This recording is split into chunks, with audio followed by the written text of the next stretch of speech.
Now, our next slot is not actually a technical presentation. Sorry, let me take this off. Not a technical presentation, it's actually effectively a eulogy to the life of Lenny Lipton, who passed away at the end of last year. So I wanted to take the opportunity to acknowledge Lenny's passing on the 5th of October. And Lenny was a regular fixture of this conference, and made a great contribution to not only the conference but also stereoscopic, the stereoscopic world in general. Now, we have lost quite a number of people recently. John Merritt, co-founder of the Stereoscopic Displays and Applications Conference, passed away in September of 2021.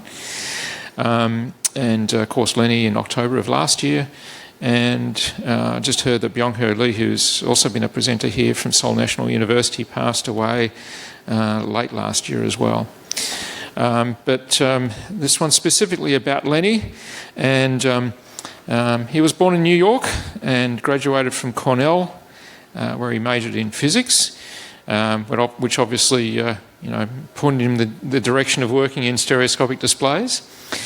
He's authored 3 books specifically for Simon & Schuster, including a very well-known book, Independent Filmmaking, which is an early standard text in many film schools and remained in print for a long time.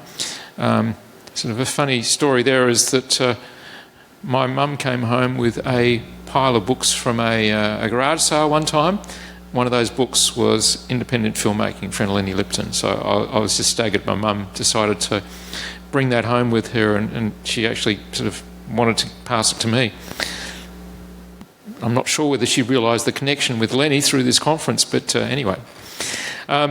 He also authored the important book Foundations of the Stereoscopic Cinema, A Study in Depth.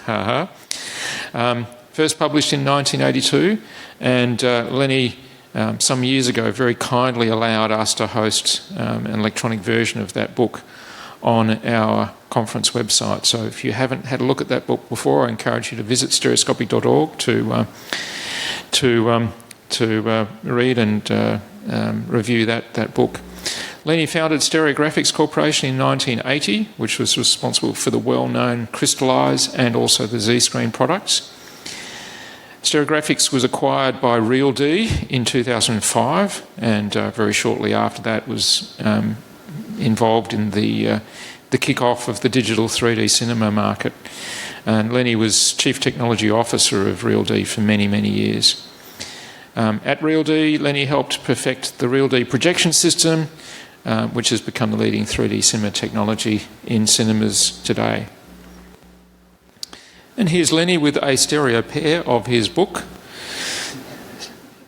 I'm glad you all clapped.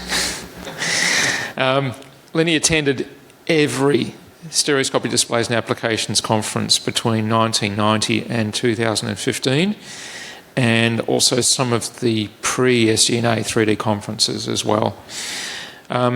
He was elected a Fellow of SPIE back in 2010, and in total he delivered 16 technical presentations at SD&A, and 15 of those had technical manuscripts published in the proceedings of the conference. It makes me so happy that over all of the years at the conference, I've taken lots of photographs, and on the conference website we host photographs I've taken and many other people have taken, and many of these do feature Lenny. Here's one from on the left here, 1999, with me looking very much younger and darker hair. Also John there as well. Here's a list of Lenny's presentations over all of those different years. Probably the one that sticks out the most is the Keynote, which, with the title Archimedes' Tub, makes you wonder what the hell that's all about. But all the other papers sort of indicate that his continued interest in various forms of stereoscopic display, mostly for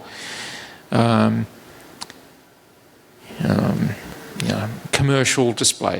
Stereographics was obviously a commercial company. One there is also talking about, where are we? The Universal, no. He had an interest in auto-stereoscopic displays, and the tiled format was one of their formats that they used as well. Lenny Lipton also chaired many of the discussion forums at the conference. It was always something that he enjoyed doing, both as a panellist and also as a moderator.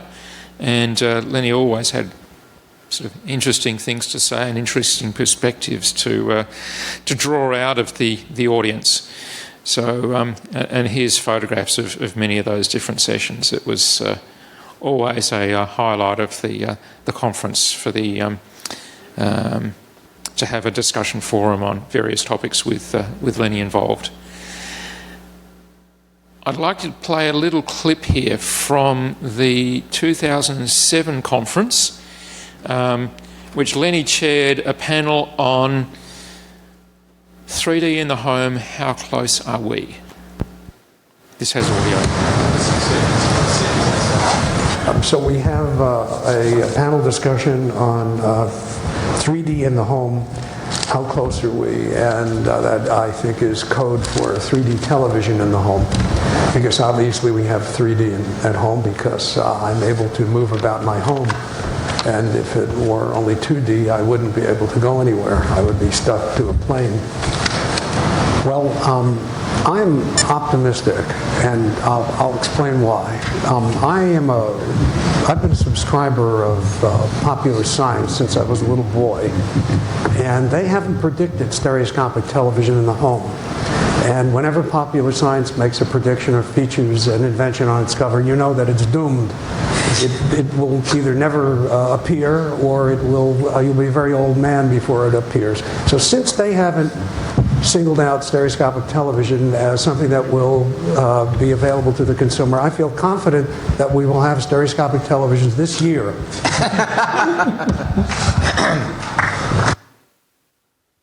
Well, there was something that Lenny didn't quite let on. He was actually very much a passenger on the jet engine aircraft that was flying 3D TV at that time as sort of one of the staff at Real D, the Chief Technology Officer.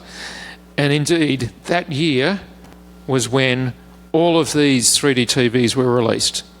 So both Samsung and Mitsubishi released a whole slew of 3D TVs that were intended for being released into the homes.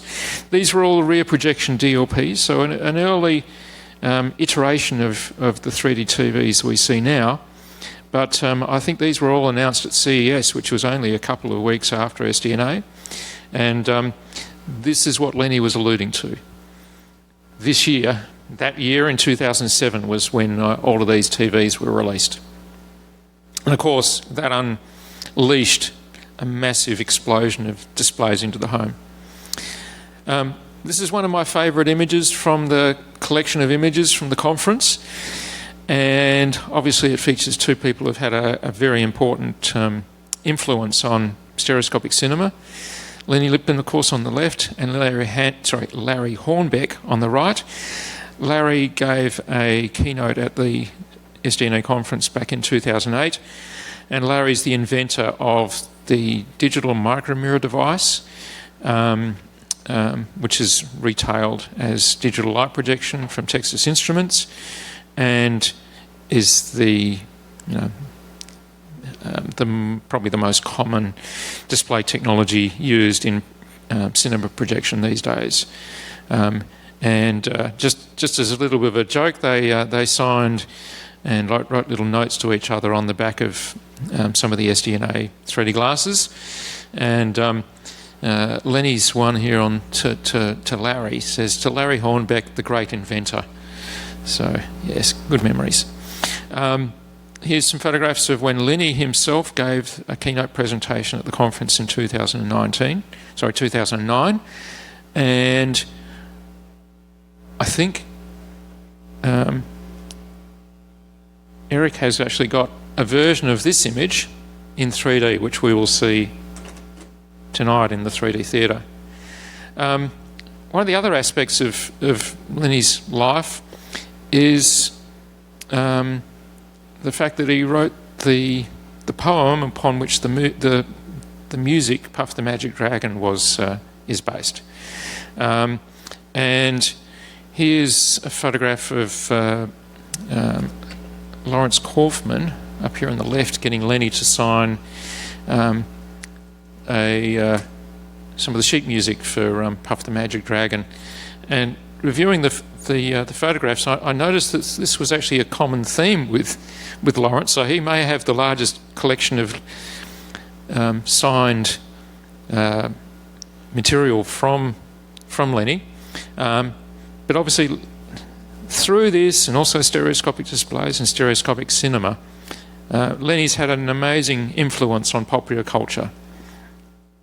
Here's a cartoon that was in the Ripley's Believe It or Not series, and here they were revealing or sort of reinforcing that through Puff the Magic Dragon and 3D glasses, he has notoriety. But of course, it wasn't the anaglyph type of glasses that the Magic Dragon there is wearing. It was the shutter glasses, the LCD kind. And of course, I think it was early last year, they had a question on Jeopardy, which was Lenny Lipton, future 3D glasses inventor, which is a nice phrase there, talking about a future technology, wrote the poem about this Magic Dragon. And I wrote to Lenny at the time about this, and he said that many people had reached out to him about this, and he was sort of, quite chuffed about this. In that email conversation, Lenny also sent me this image at the end, and I wasn't quite sure what to make of it. I thought it was a bit artistic. Lenny was, sort of a budding amateur photographer himself, and I thought this was just a sort of an interesting observation, little like robots in a row. But on reflection, I realised that this was probably his regular view. He was probably going through chemotherapy at the time, and eventually passed away from being claimed by brain cancer. So this is obviously a photograph in a hospital, which has been adapted into a bit of a comic style of image. And in closing, I'd like to just show this little piece here. And Hi, I'm Lenny Lipton. This is my dog, Belle.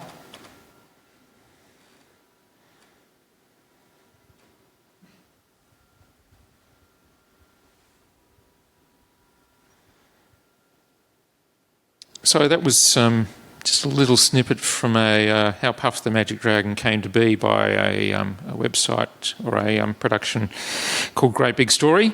And you can see the full piece by viewing that link there.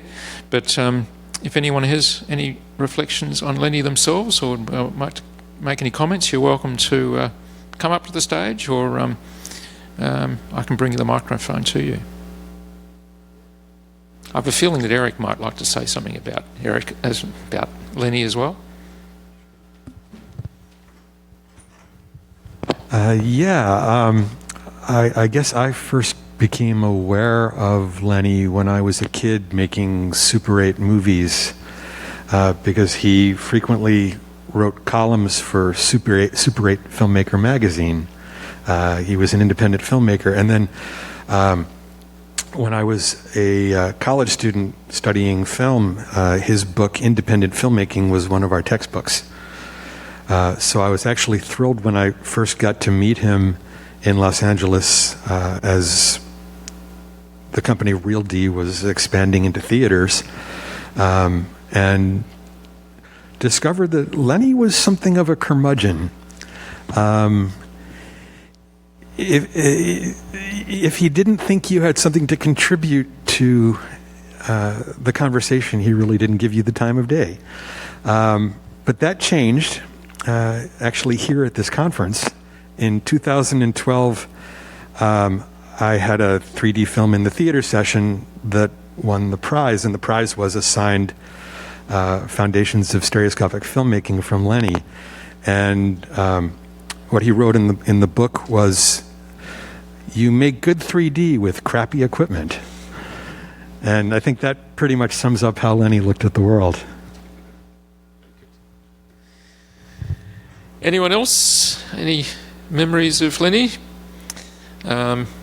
Many of the regulars here in the conference will remember Lenny, but 2014, I think, was the last time that Lenny attended, and he sort of moved into a bit more of a retirement. He did release another book, which was Cinema in Flux, I think it was. So that's still available, and we will have a piece about Lenny in the 3D theatre tonight, which will be in 3D, of course.